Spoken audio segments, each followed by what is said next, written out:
जिंदगी उतनी आसान नहीं होती जितनी दिखती है। हम सब अपने सर्वाइवल के लिए जद्दोजहद कर रहे हैं। हर किसी की अपनी कहानी होती है, कभी दुख की, कभी सुख की, और ये एक कड़वे सच की कहानी है जिसका सफर लंबा था, बहुत लंबा। पकड़ो!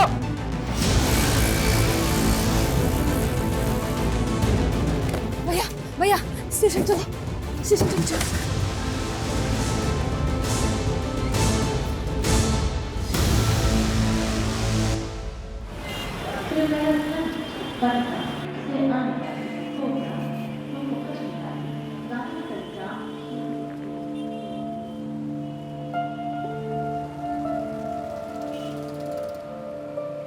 ये लड़की कब से खड़ी है तू?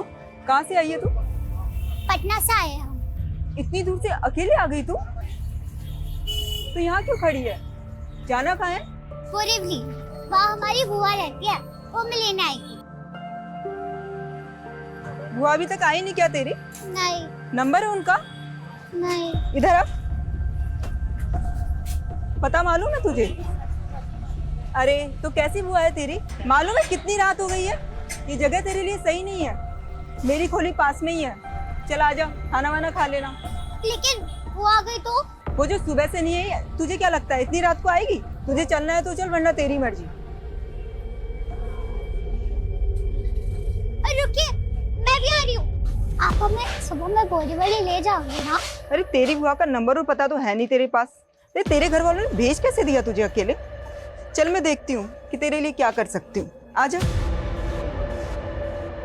तू कब आया बे? क्यों? अपने खुद के घर में आ नहीं सकता मैं? हाँ? अरे लड़की कौन है? तू जल्दी से भाग यहाँ से, वरना आदमी मेरा परेशान कर देगा तुझे। क्या भगा रही है उसे? छोड़ उसे। तू निकल जा। छोड़ यार। देखूंगा क्या करना चाहे सरा। चलेगा तू?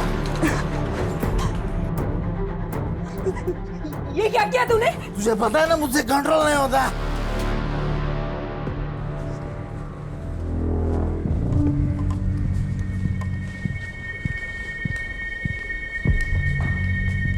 देखिए, घबराने की कोई जरूरत नहीं है। हम राजेश का एमआरआई कराएंगे और उसके बाद नर्स, नर्स, किसने छोड़ा इसको यहाँ? मालूम नहीं डॉक्टर साहब, इसे कौन छोड़कर चला गया? इसे इमरजेंसी, जल्दी ओटी में लेके चलो इसको। चलो चलो।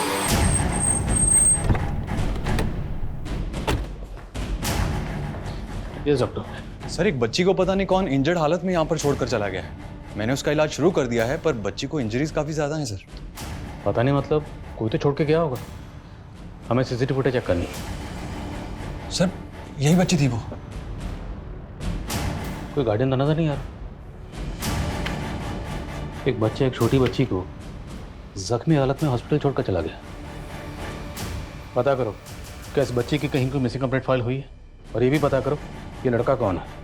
Okay sir. और क्यों इस बच्ची को ये हॉस्पिटल में छोड़कर चला गया।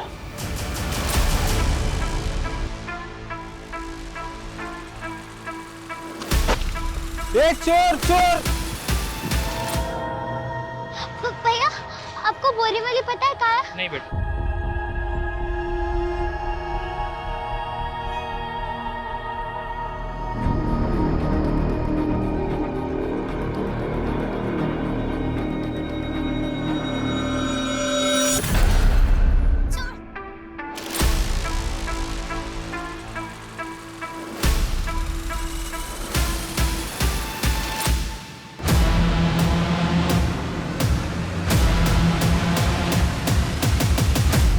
सर, पहले हमें लगा था कि बच्ची पैरालाइज है, पर शायद ऐसा नहीं है। अब कहना क्या चाहते हैं? सर, बच्ची सीवियर फिजिकल वायलेंस का शिकार हुई है। कौन होगा जिसने इस मासूम को इतनी बेरहमी से मारा? जो कोई भी होगा उस लड़के से जरूर कनेक्टेड होगा जो इस बच्ची को यहाँ छोड़कर गया। लड़के को क्लीन? नो सर, अभी तक तो कुछ नहीं।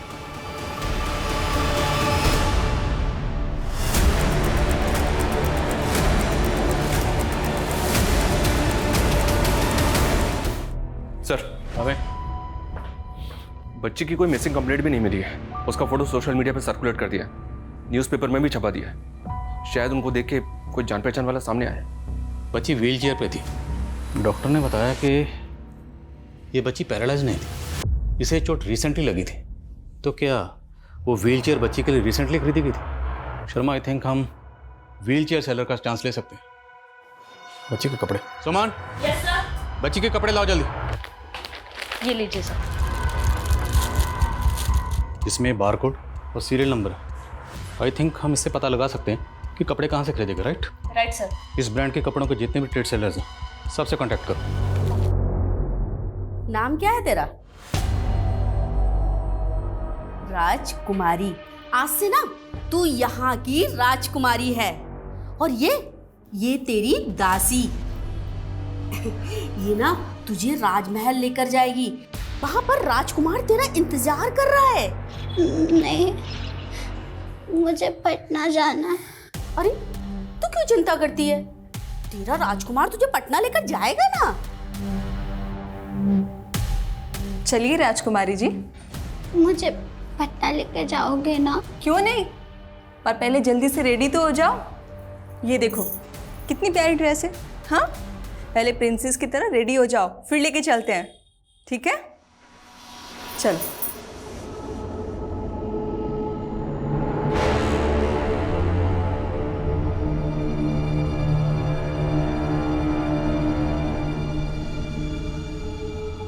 चलो चलो जाओ।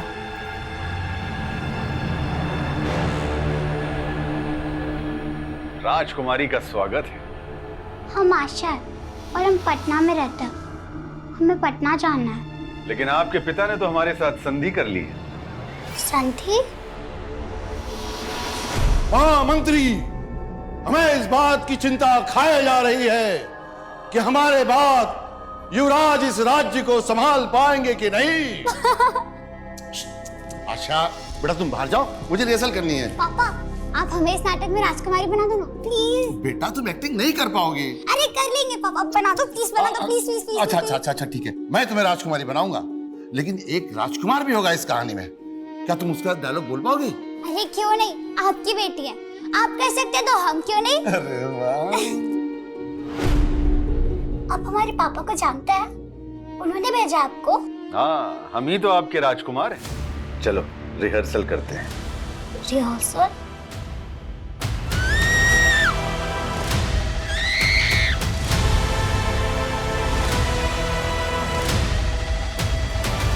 हाय राम, इसको तो मार डाला। सर, परागवाड़ी पुलिस ने कांटेक्ट किया हमें। जिस लड़के को हम ढूंढ रहे थे, उस लड़के की उन्हें परागवाड़ी में लाश मिली थी। इस लड़के कुछ और डिटेल्स पता चली? परागवाड़ी पुलिस का कहना है कि इसके बारे में उन्हें अभी तक कुछ पता नहीं चला है। वो इसके मर्डर की इन्वेस्टिगेशन कर रही है। सर, मैंने इस बच्ची की डिटेल्स परागवाड़ी पुलिस से शेयर कर दी है। एक छोटी बच्ची को बुरी तरह से टॉर्चर किया गया। इतना टॉर्चर तो उस बच्ची को हॉस्पिटल में एडमिट करना पड़ा, और जो बच्चा उसको हॉस्पिटल में छोड़ के गया अब उसका मर्डर हो गया। आखिर चक्कर क्या है? हो सकता है सर दोनों भाई बहन हैं। दोनों बच्चों को अपनी जान का खतरा हो। लड़के ने लड़की को प्रोटेक्ट करने के लिए हॉस्पिटल में छोड़ दिया और उसके बाद उसका मर्डर हो गया।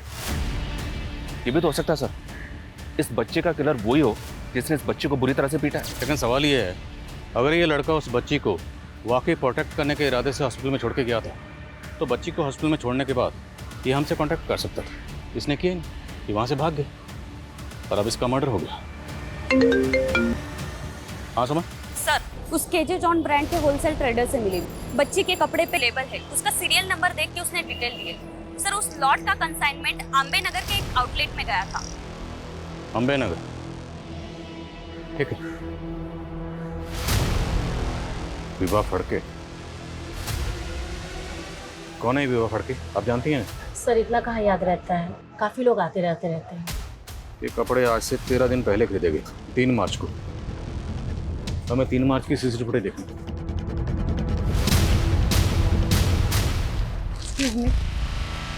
मुझे अपने बच्चों के लिए कपड़े चाहिए थे।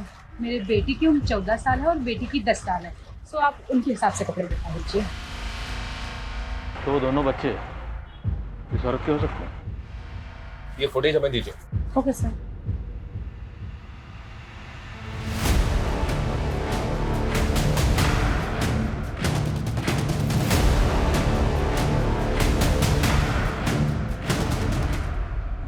इस बिल पर ये कार्ड स्लिप है। बिल की पेमेंट कार्ड से की गई है। इस कार्ड स्लिप से कार्ड होल्डर की डिटेल्स निकलो। Okay sir.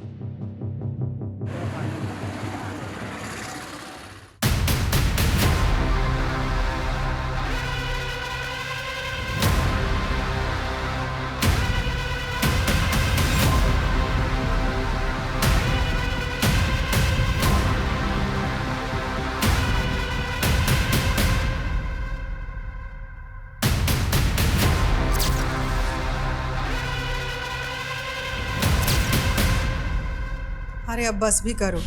रोज सवेरे प्रॉमिस करते हो कि नहीं पियेंगे, सांझ होते बोतल खोल के बैठ जाते हो। आज तो मत रोको, उसका जन्मदिन है आज,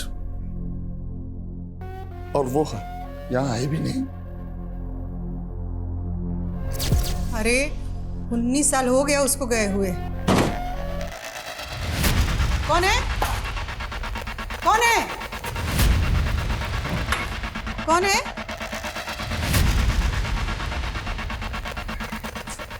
लगता है कुत्ता आया होगा। कुत्ता से बहुते बढ़ गया है।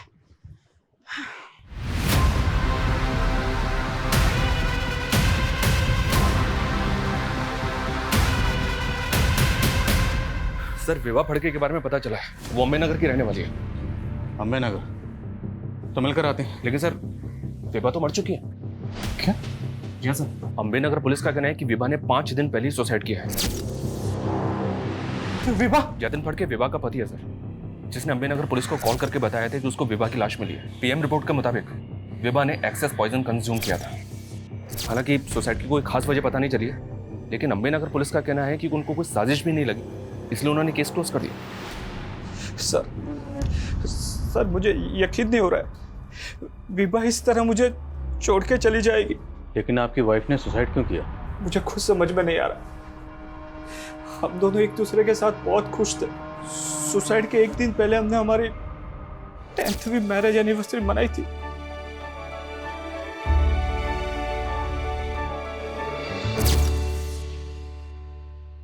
आपके बच्चे कहाँ? बच्चे? सर हमारे कोई बच्चे नहीं है। लेकिन कुछ दिन पहले आपकी बीवी विभा ने एक गारमेंट शॉप से 2 बच्चों के कपड़े खरीदे। मेरे बेटे की उम्र 14 साल है और बेटी की 10 साल है। सो आप उनके हिसाब से कपड़े दिखा दीजिए। ये हैं वो बच्चे, जानते हैं आप इन्हें? नहीं सर, मैं नहीं जानता। देखिए बात को समझने की कोशिश कीजिए। इसमें जो लड़का है इसका मर्डर हुआ है, और ये जो बच्ची है इसे बुरी तरह से टॉर्चर किया गया। इतना टॉर्चर कि ये हॉस्पिटल में एडमिट है। और आपकी बीवी ने इन दोनों के लिए कपड़े खरीदे, अब उसने खुदकुशी कर ली। क्या छुपा रहे हैं आप? मैं कुछ नहीं छुपा रहा हूँ, हमारा कोई बच्चा नहीं है। आई थिंक ये कुछ छुपा रहा है, झूठ बोल रहा है।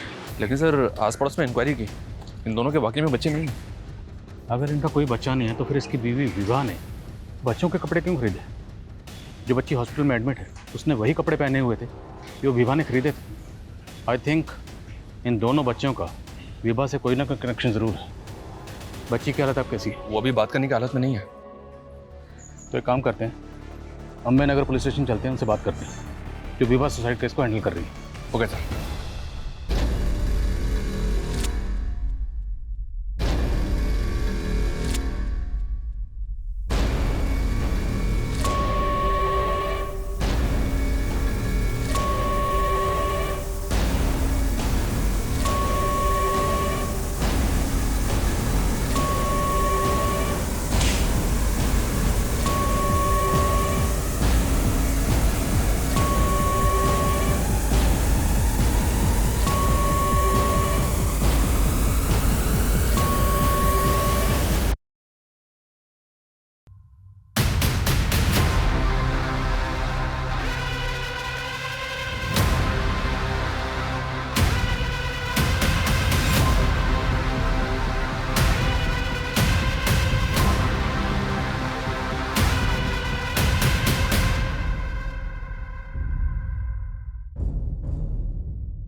लता!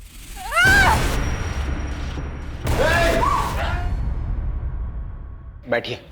Thank you. हम आपसे विभा सुसाइड केस के बारे में बात करना चाहते हैं। जी। आपको सुसाइड के बारे में कब पता चला? 5 दिन पहले विभा के पति के कॉल आने के बाद में हम शाम तकरीबन 4 बजे उनके घर पहुंच गए थे। वहां पर विभा का कोई सुसाइड नोट तो नहीं मिला, लेकिन हाँ, हमने उसका मोबाइल और लैपटॉप कलेक्ट कर लिया था। क्या विभा किसी एनजीओ से भी जुड़ी हुई थी? क्योंकि उसने 2 छोटे बच्चों के कपड़े खरीदे थे, या फिर उसके रिश्तेदार के बच्चे हैं। ऐसा तो कुछ मालूम नहीं चला। देखिए, आपने भले इस केस को सुसाइड केस मानकर बंद कर दिया, पर हमें लगता है there is something more in this case. क्योंकि विभा ने जिन 2 छोटे बच्चों के लिए कपड़े खरीदे थे, उनमें लड़के की लाश मिली है परागवाड़ी में, और वो जो लड़की थी वो बुरी तरह से जख्मी हालत में हॉस्पिटल में एडमिट है, और अब विभा ने सुसाइड कर लिया। तो आई थिंक विभा का इन दोनों बच्चों से कोई ना कोई कनेक्शन ज़रूर है, और ये भी मुमकिन है कि विभा की खुदकुशी के पीछे कोई ऐसा राज है जो सामने आना बाकी है। लेकिन विभा की मौत जहर खाने से ही हुई है। पर फिर भी हम इस केस को एक बार रीलुक करना चाहेंगे, इसलिए आप विभा केस फाइल और विभा से जुड़ी जितनी भी चीज़ें वो हमें हैंड ओवर कर दीजिए। ओके जी। साबले। जी सर। ये विभा केस से जुड़ी सारी डिटेल्स इनको दे दो, मोबाइल और लैपटॉप भी। Okay sir.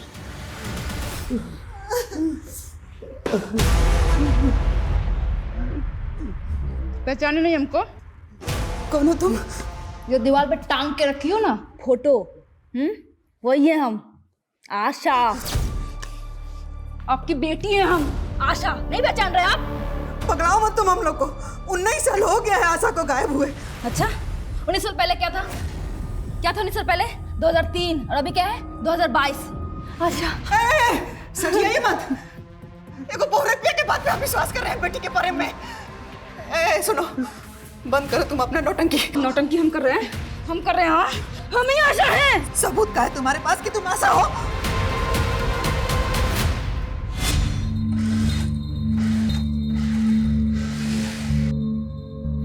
अरे सलमा, जल्दी भी हाथ चला, बहुत से ऑर्डर पूरे करने हैं। अरे भाई बस 5 मिनट दीजिए ना, एक चाय पी के आती हूँ, फिर देखिएगा मेरी speed. Salma, thank you.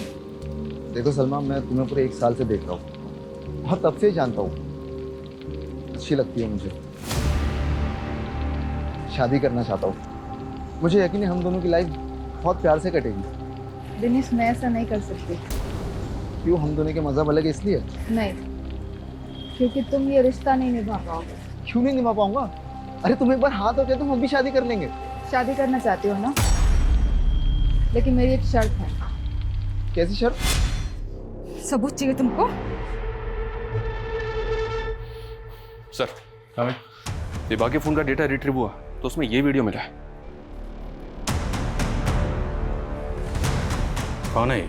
Abhimanyu, Vibha और जतिन का नेबर और दोस्त भी। देख, सीधा सवाल पूछूंगा, सीधा जवाब देना। अगर उल्टा जवाब दिया तो फिर उल्टे तरीके से पूछेंगे। सर, हम राजपूत हैं और राजपूत कभी झूठ नहीं बोलते हैं। अच्छी बात है। शर्मा,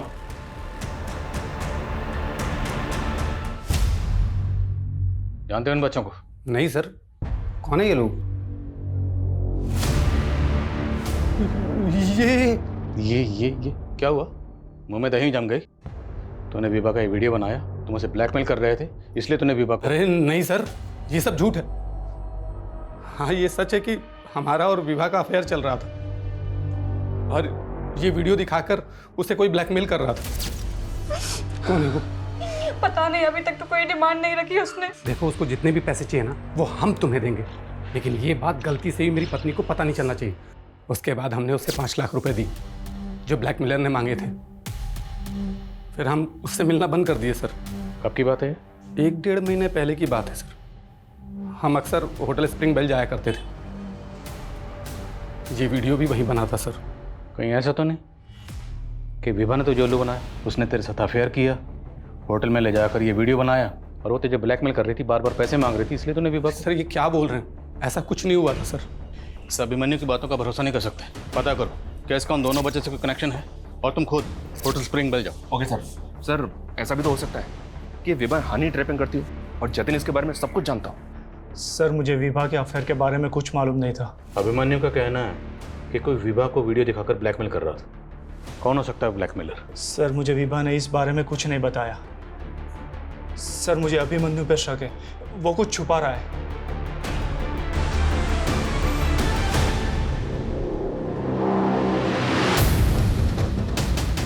ये विभा और ये अभिमन्यु, इन दोनों के बारे में हमें जानकारी चाहिए। ये दोनों अक्सर इसी होटल में आते थे। सॉरी सर, यहाँ तो कितने लोग आते हैं, हम सबके बारे में नहीं जानते। इस होटल में इन दोनों का ये वीडियो बना है। चल गया इस होटल में कस्टमर्स के वीडियो बना के उनको ब्लैकमेल करते हैं आप लोग? नो सर, ऐसा कुछ नहीं है। वो तो पता चल जाएगा। इस होटल का एक कमरा अच्छी तरह से चेक करो। देखो यहाँ पे कहाँ पे हिडन कैमरा लगा हुआ है।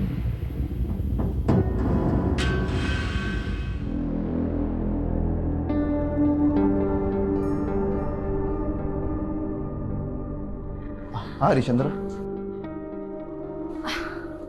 आ गए आप बैठिए, मैं पानी लेके आती हूँ। क्या लगा तुझे? अगर तू मुझे नहीं बताएगी तो मुझे पता नहीं लगेगा। क्या क्या नहीं पता? तू पहले धंधा करती थी ना। दिनेश, मैंने शादी से पहले शर्त रखी थी कि मेरे अतीत के बारे में तुम कुछ नहीं पूछोगे मुझसे। अरे लेकिन मुझे नहीं पता था ना तेरा अतीत इतना गंदा होगा। मेरे पेट में तुम्हारा बच्चा है, थोड़ा सा तो रहम करो। रहम करूं तुझ पे? निकल जा मेरे घर से। आज से तू मेरी कोई नहीं लगती है। तू आया था मुझसे मेरा हाथ मांगने के लिए और यही सब करना था तो मुझे पेट से क्यों किया? हाँ बोल। लेकिन मैं भी इतना बहुत खुददार हूँ, समझा? तेरे टुकड़ों पे नहीं पालूंगी मैं जानती हूँ मुझे खुद को कैसे पालना है और मैं पाल लूंगी। अरे कटरीना, तू इतने सालों बाद कैसी है तू? मेरे को ना इस धंधे में वापस आने का है। लेकिन तू तो सलमा बनकर टेलरिंग का काम कर रही थी ना? हाँ, सोचा था ये धंधा छोड़ दूंगी। एक कमीनी से ना शादी भी बना लिया था, लेकिन उसने भी मुझे लात मार दिया और पूरे मोहल्ले में ना बदनाम करके रख दिया मुझे। साला कोई काम देने को तैयार नहीं है मेरे को। अब पेट पालने के लिए जिस्म तो बेचना पड़ेगा ना। अरे तू तो पेट से दिख रही है रे, ऐसे में धंधा कैसे करेगी? हाँ तो गिरा दूंगी ना। और वैसे भी ये उस कमीने दिनेश की औलाद है, मुझे नहीं चाहिए। और मेरा पेट नहीं भरेगा तो ये तो ऐसे ही मर जाएगा। सर, बच्ची ने बातचीत शुरू कर दी है पर अभी भी सदमे में है, थोड़ा आराम से। वो बच्ची तेरी वाइफ विभा को अपनी माँ बोल रही है और उस बच्चे चिंटू को अपना भाई।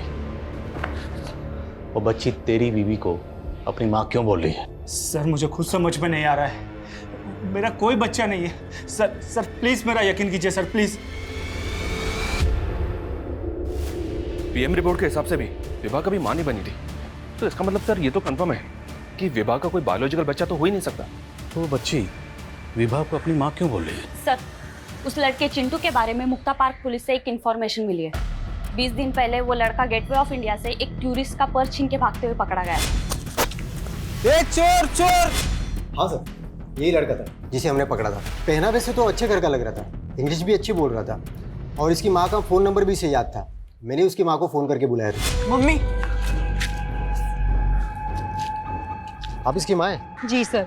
सर एक्चुअली मेरे बच्चे को थोड़ी मेंटली प्रॉब्लम है, उसको चोरी करने की बीमारी है। सर फिर उसकी माँ के कहने पे मैंने उसे छोड़ दिया। छोटा था सर, एक्शन लेते तो उसका भविष्य खराब हो जाता। शर्मा, कि यही थी उसकी माँ? हाँ सर, यही उसकी माँ थी। सर और एक बात, लड़के को छोड़ने के बाद एरिया में इसी तरह की लूटपाट की और घटनाएं घटी थी जिसमें बच्चे शामिल थे। और वो बच्चे कौन थे? काफ़ी सारे टूरिस्ट की यही कंप्लेंट थी कि उनका सामान किसी बच्चे ने चुराया था, लेकिन उन बच्चों के बारे में हमें कुछ नहीं पता।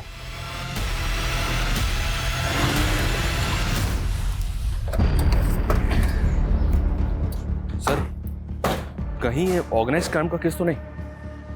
मुमकिन है शर्मा, क्योंकि इस तरह के बहुत से रैकेट्स हैं जो बच्चों से जुर्म करवाते हैं। जैसे वो दिल्ली में एक रैकेट था जो शादी में बच्चों से चोरी करवाता था। कहीं विभा भी इस तरह के किसी रैकेट से जुड़ी तो नहीं थी? क्योंकि सर विभा का पति जतिन, उसने अपना स्टेटमेंट बदला नहीं है, वो वहीं का वहीं है। हो सकता है वो सब कुछ जानता, लेकिन फंसने के डर से चुप बैठा हो। जितने भी तरह के गैंग हैं और रैकेट्स हैं जो बच्चों से जुर्म करवाते, सबकी डिटेल निकलो। अगर हम ये मान लें कि विभा चिंटू से चोरी करवाती, तो सवाल ये है कि क्या पिंकी भी उनके इस क्राइम में इन्वॉल्व थी? हमें पिंकी से दोबारा बात करनी है। 19 साल तक आपके प्यार के लिए तरसे हम पापा। 19 साल का वो कर्ज तो उतार देंगे ना? अरे भागो रे भागो, पुलिस की रेड पड़ी, भागो रे भागो, पुलिस की रेड पड़ी, भागो भागो भागो। कटीना जल्दी दरवाजा खोल।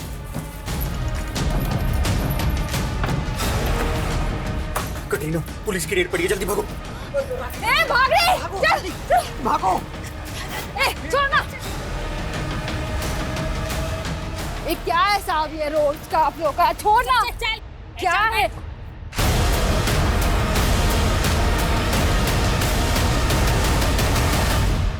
पिंकी बेटा सच बताओ, क्या यही आपकी मम्मी है? आई थिंक ये पिंकी पक्का कुछ छुपा रही है।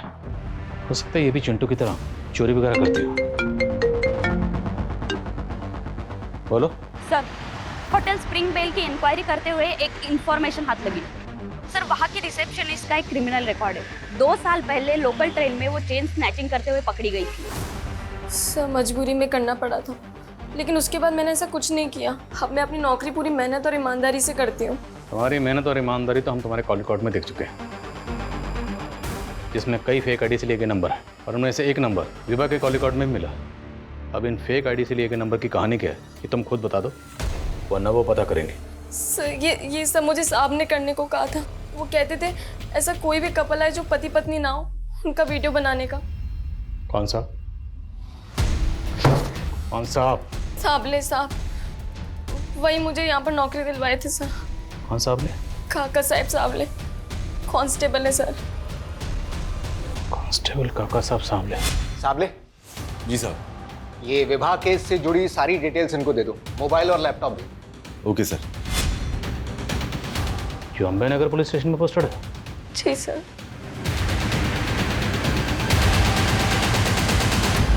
अंकित जी।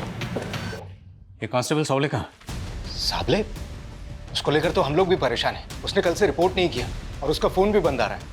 फोन बंद है? जी। Excuse me sir. हेलो। क्या? ठीक है, हम आते हैं। सर, साबले का मर्डर हो गया।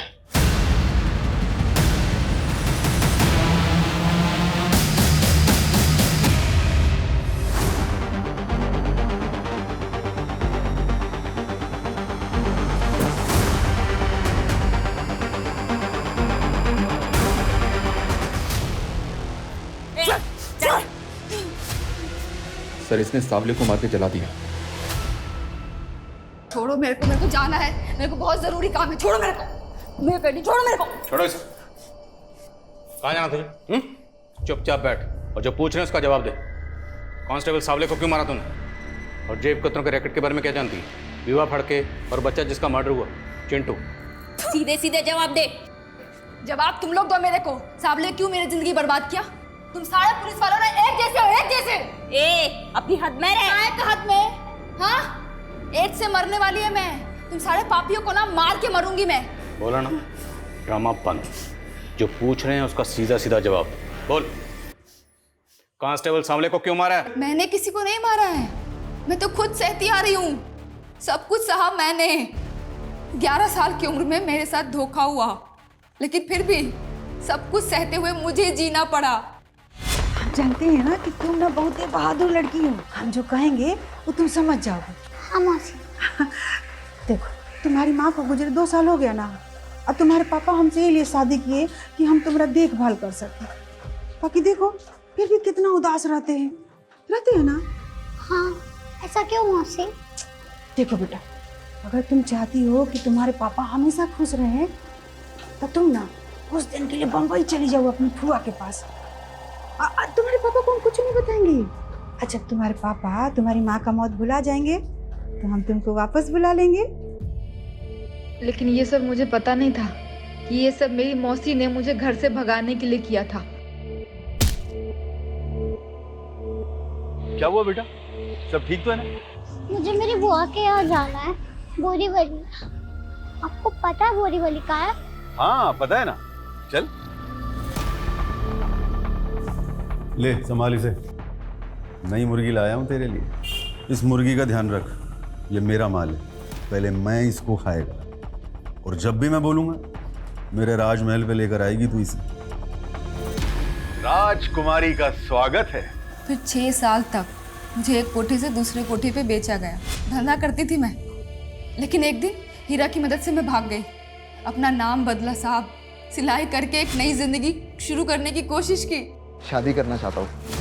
जब मैं दिनेश के घर से निकली तो मेरे पेट में बच्चा था। मैंने सोचा कि बच्चे को गिरा के फिर से धंधा करने लगूंगी। मैंने अपना नसीब स्वीकार कर लिया था साहब, लेकिन मैं अपने बच्चे को मार ही नहीं पाई। मैंने पिंकी को जन्म दिया। वो बच्ची पिंकी तुम्हारी बेटी है? हाँ साहब, लेकिन पता नहीं क्यों वो बदनसीब इस मनहूस दुनिया में ठोकरें खाने के लिए आ गई। लेकिन साहब उसको कोई तकलीफ ना होना, 10 साल तक मैं अपना जिस्म बेची उसको पाल रही थी साहब। लेकिन नहीं, 10 साल बाद वो साबले फिर से टकराया मुझसे। उस दिन साबले ने मुझे धंधे वालियों के साथ रेड में पकड़ा था। उसने मुझे रेड से तो बचा लिया साहब, लेकिन उसने मेरी जिंदगी पहले से भी ज्यादा नर्क बना दी। अरे वाह, बड़ी प्यारी बिटिया है तेरी। हाँ, बिल्कुल तेरी तरह। चल चॉकलेट, चल जा बाहर जा। मैं तुझे आज तक नहीं भूला, तू आज भी मेरी राजकुमारी की तरह है। देखो साबले साहब, मुझसे ना दूर ही रहना। साबले ने मेरी बेटी को गायब कर दिया साहब। वो बहुत गलत धंधे करता था साहब। वो बच्चे चुराने वाला गैंग, उससे भी वो मोटी रकम लेता था साहब। साबले नहीं बोला था ना आपको विभा आंटी को माँ बोलने के लिए? जब मैंने पिंकी का फोटो अखबार में देखा कि वो हॉस्पिटल में है, तब साहब मैंने ठान लिया कि अब मैं साबले को नहीं छोड़ूंगी। पूरे 24 घंटे साहब मैं उसके लाश के पास बैठी रही। एक बार सोचा कि पिंकी को जाके बचा लूं, लेकिन फिर सोचा कि मैं क्यों भागूं। फिर मैंने खुद आप लोगों को फ़ोन किया। मैं आप लोगों के सामने उसको जलता हुआ देखना चाहती थी, ताकि आप लोगों को ये बता सकूं कि वो कमीना क्या क्या किया मेरे साथ। चल बैठ। पापा, हमारी एक बेटी है पिंकी, अब उसको अपना लेंगे ना पापा? सर, आशा ने पटना में सरेंडर किया। बेटा, ये ना तुम्हारे नाना है, अब ना तुम्हें इन्हीं के साथ रहना है, ठीक है? नहीं, हाँ। नहीं मम्मा, नहीं।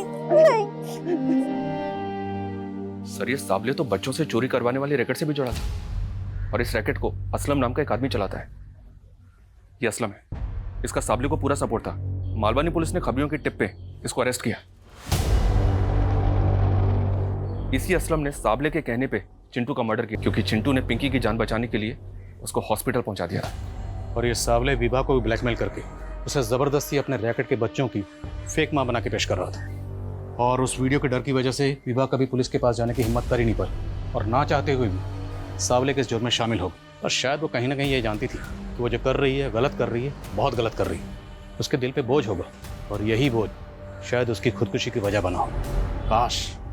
काश साबले के गुनाह पहले उजागर हो जाते, तो आशा और उसके साथ साथ कई मासूम जिंदगियों को जुर्म की इस दलदल में धंसने से बचाया जा सकता था।